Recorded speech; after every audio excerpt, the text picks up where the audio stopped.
Oh, tinan mo ugali mo. May ugali ka pang hindi maganda rito. Hindi mo kinakailangang magkaroon ng ganyang ugali. Sinasabi ko lang sa iyo ang totoo. You do not know anything about it, inihuhulog mo na yung mga tao mo. And that is not supposed to be the case for a commander. Ito, last warning ko sa iyo ha. You're lying. Paano-ano pa yung mukha mo eh. You're not respecting this committee. And I warn you, this will be the last. So, Wilkins, ilang buwan yung sinorveillance si Alan C? 3 months, Mr. Chair. So, dun ba sa 3 months na surveillance ninyo, hindi nyo na nakita o narinig na lagi niyang kausap si Michael Yang? Wala, Mr. Chair eh. So, hindi... Honestly, Mr. Chair, kung alam ni Asierto at alam ko na involved si Michael Yang, Mr. Chair, hindi makakalusot si Hindi, Michael pero Yang. ganito, sabi mo kanina, it was a joint operation Yes, between Mr. the Chair. PIDEA at saka EDSOT, correct? Yes, Mr. Chair.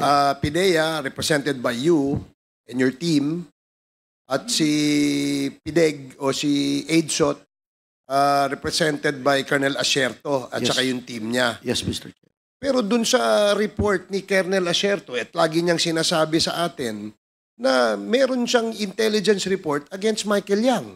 Hindi ba niya shinare sa iyo yung information, yung intel na yan? Yun nga ang problema sa kanya, Mr. Chair eh. Kasi during the time na magkasama kami, wala namang Michael Yang kami. Kasi if it was a joint operation, sabi niya may Michael Yang, sabi mo wala. Kaya napakahirap timbangin kung ano ba yung rito issue. But we will get to that more comprehensively in the next probably hearing, no? Mr. Chair, gusto ko lang pong sabihin kay Mr. Wilk, the last hearing that we had, nung sinasabi niya yung tungkol sa buhay mo, Mr. Wilkin, ako nagsalita, no? Di ba? Nasigawan pa nga kita sapagkat hindi mo naman sinasabi yung tungkol sa buhay mo eh. Pinagtatanggol mo si Michael Yang. Oh, tinan mo ugali mo. May ugali ka pang hindi maganda rito. Hindi mo kinakailangang magkaroon ng ganyang ugali. Sinasabi ko lang sa iyo ang totoo. At the time that you were actually telling us who you are and your family, you mentioned Michael Yang and you even protected him. Yun ang nakalagay. If you want, we could be able to get the record para makita dyan, malaman natin. Mr. Chairman, thank you. Okay, salamat, Congressman Abante. Yun lang, no? It still remains a puzzle to most of us, considering that merong joint operation, pero yung side ni Colonel Asierto, meron siyang intel against Michael Yang, and on the side of PIDEA, where most of it are your team, no? Team, kasama mo yun, pati si Carillo. Kayo nagsisurveillance kay Mr. Alan C. Doon sa surveillance nyo kay Alan C, sinabi mismo ng asawa ni Alan C na madalas silang pumupunta sa DCLA, kausap si Michael Yang. Pero sa inyong report, wala yun. Sige, please respond to that and then we will ask the next interpellator. Sige, yes, General Ito na nga Wilkins. kasi, Mr. Chair eh. Kasama ng team ko yung EDSOT. Kung alam ni Asierto na merong Michael Yang, si Michael Yang makikita lang sa DCLA, Mr. Chair eh. Hindi naman nagtatago si Michael Yang during that time. Lumabas, Mr. Chair, si Michael Yang 2016. And so, sa akin, wala akong idea na involved si Michael Yang doon. Pero hindi na share sa iyo ni Colonel Wala, Asierto. Mr. Chair eh. So walang exchange of information kayo. On that Dumoy clandestine laboratory operation, Mr. Chair, ang target lang is Johnson Chua, Alan C., and Alex Kim. Alex Kim, Mr. Chair. Kung merong Michael Yang, Mr. Chair, na i-share dapat si Asierto, ang daling kunin sa ang daling puntahan sa DCLA. Hindi, kasi like example, no, ito si Alan C, Chinese citizen ito. dumayo ng Pilipinas, napunta ng Davao. Ang kausap, mga Chinese. So definitely, if Alan C. Is a drug lord, maaaring ang mga kausap niya sa Pilipinas na Chinese din, ay maaaring may involvement sa kanyang negosyo. And I'm sure nasagi nyo yan o natisod nyo yan doon sa inyong intel. It's just that it's still a puzzle to us kung bakit hindi lumalabas ang pangalang Michael Yang sa side mo. Pero sa side ng ka-joint operations mo, ay lumalabas. So again, kagaya ng nasabi ko kanina, we will discuss that, deliberate on that in the next Quadcom hearing. And I hope you will still be here to cooperate with us, General Wilkins. Mr. Chair, Yes, I'd just like to share my observation in connection with what you said. Okay, No short questions, just observation. observation lang. And then we now move to Chairman. Congressman Ernix Junicio. Sige, Congressman Kit. Yes, sir. Yes, because I also questioned Director Wilkins about it before. And he mentioned nga na they picked up 11 other Chinese persons who were living right next to Alan C. Living lang. No? Nakatira lang doon sa apartments right next to Alan C. They picked them up because they were considered persons of interest. Just because they were living right next to Alan C. Now the question is, why wouldn't you go and question Michael Yang if Michael Yang was a business partner of Alan C? Pinick up mo nga yung mga kapitbahay lang na Chinese din. Bakit hindi mo man lang questionin yung Michael Yang na pinupuntahan, sabi ni Jed C, pinupuntahan nila, kinakausap nila. Yun nga that's what's boggling me kasi pinick up mo yung 11 others who are just residents and residing near Alan C, yet hindi mo pinick up yung taong kausap nila at kanegosyo nila. Yan si Michael Yang. Yun lang po, Mr. Chair. Okay, thank you, Congressman Kit. Can we show a picture of the Secretariat? Paki-flash mo nga yung picture, papa-identifyin muna natin kay ano. Miss Jed Pilapilsi, kilala mo ba yan? Ayun, sa likod. Ayun. Ito sa harapan mo. Ito. Yung mukha niya po, parang almost the same, parang ganyan. Kaya lang kasi yung picture niya, Kanino? parang madumi, ano ba yan? Kaninong mukha yan? Yan si Johnson Chua po. Okay, Johnson Chua. Okay, sige, salamat. Thank you, hindi yan madumi. Luma lang yung picture. Okay, sige, thank you. Next, we'd like to acknowledge... Mr. Chairman. Yes, SDS... Meron lang akong kay General Wilkins,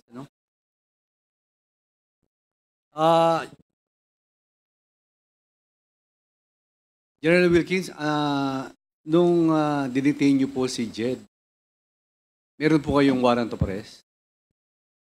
Wala po, Mr. Chair. Ano po ang basihan niyo? Bakit niyo ikinulong? Hindi naman kinulong, Mr. Chair. She was invited for interview.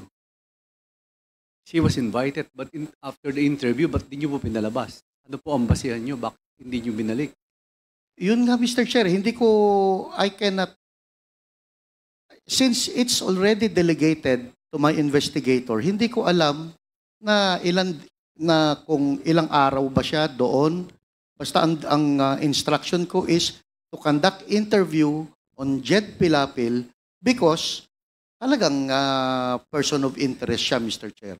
As to detaining her, no personal knowledge ako, Mr. Chair. Kasi magpa-follow up operation kami doon, Mr. Chair. During that time, we are busy conducting follow-up investigation and operation on other sites. Kung nasaan na ando ng mga warehouses, Mr. Chair. DG, ikaw ang head of the agency. Kailangan po alam nyo yun. So, kung yung mga subordinate nyo, in-interrogate siya, you will approve it. Kasi, hindi ho pa biro-biro to kasi kanina pa ako nakikinig. Kasi si Ma'am Jed, nakulong siya na walang warrant of arrest. Parang kidnapping po ang ginawa nyo. Parang ganyan nakikita ko kung walang warrant of arrest, kung hindi nyo binalik. Si I- Ma'am Jed. I believe, Mr. Chair, hindi naman siya nakulong for... Hindi ko alam, Mr. Chair. I don't have the knowledge eh. Kaya hindi kita masagot, Mr. Chair eh. Hindi ko alam kung ilang araw ba siyang nakulong doon, Mr. Chair. Mr. Chairman, can I,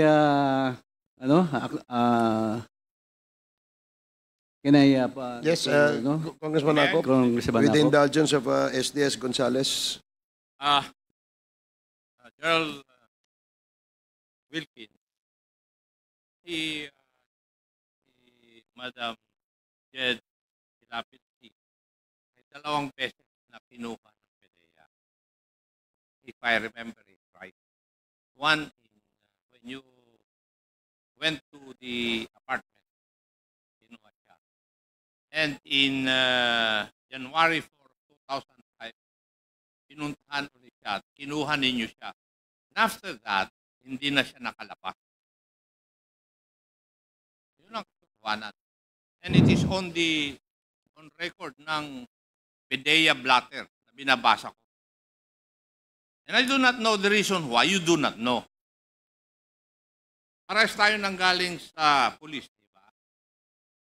You are more ranking than Colonel Asierto. Tama. Pareho lang kami nun, Mr. Chair. Pero yung issue ay drugs. Tama. Yes, Mr. Chair. And pursuant to the law, lahat ng operation ng police tungkol sa illegal drugs, it should be coordinated with PDEA. Pursuant to the law. Tama? Yes, Mr. Chair. So in other words, sa joint operation na binabanggit mo, ikaw ang overall ground commander. Yes, Mr. Chair. And you are the one responsible for what your men will do and will not do. Tama? Yes, Mr. Under Chair. the principle of command responsibility. O bakit Yes. dinideny mo ngayon na hindi mo alam? You should accept responsibility for all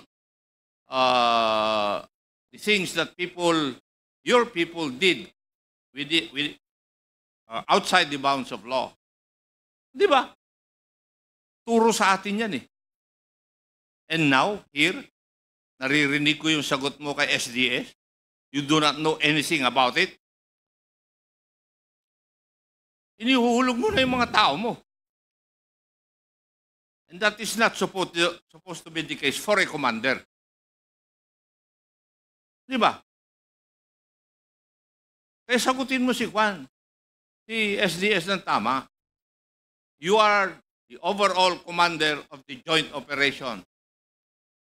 Kung ano man ang mali doon, sagot mo dapat. Kasi ikaw ang commander eh. Yes, Mr. Chair. Yes, answer the questions of the SDS properly. Kasi nagtataka ako. Parehas tayo ng pinanggalingan. Pero hindi ganyan yung pagkaturo sa akin. Thank you, Mr. Chair. Thank you, Congressman Acop. With the indulgence again of Congressman Okay, I will give the Gonzales. floor to Chairman Okay, Taraps. Congressman Paduano, you are recognized. Chairman, anyway, naunahan lang ako ni Chairman Acop. Kasi, General Wilkins, eto, last warning ko sa iyo sa nangyari, you're lying. Gusto mo i-cite ko na? Paano pa yung mukha mo eh? You're not respecting this committee. And I warn you, this will be the last. Kanina nang tinatanong kita, akala mo hindi kita babalikan? Now you admit that is all about your command responsibility. Well, in fact, magtuturuan na, Asierto, dinideny mo. Of course, your words against the words of Asierto. Now, eto si Jed. Did you really interrogate personally, Jed Hilapel? Yun nga, Mr. Chair, hindi ko kasi maalala na nakinausap ko siya. Basta ang alam ko, nasa opisina siya, Mr. Chair. Ayun And yung I problema. don't lie, Mr. Chair. You're not lying, you lie. Just a few minutes ago. Sa harap ko. Sinabi mo na that authority was delegated to your personnel. Yes, Nung Mr. Chair. tinanong ka ni Chairman Acop, Inamin mo. Question of command responsibility. Are you not lying? No, Mr. Chair. Also, Mr. Chairman, with that, I move to cite in contempt General Wilkins. Pasensyahan po tayo dito. In violation of Section C, Section 11, letter C, of our rules. So move, Mr. Chairman. Pinagbigyan na kita. Yun pa ang sagot mo? There is a motion to cite in contempt General Wilkins Villanueva for violating Section 11, paragraph C, refusal to answer relevant questions from the committee. This was duly seconded. And do I hear any objection? Hearing none, the motion is approved. Mr. Chairman, can I move for 1 minute suspension? 1 minute suspension.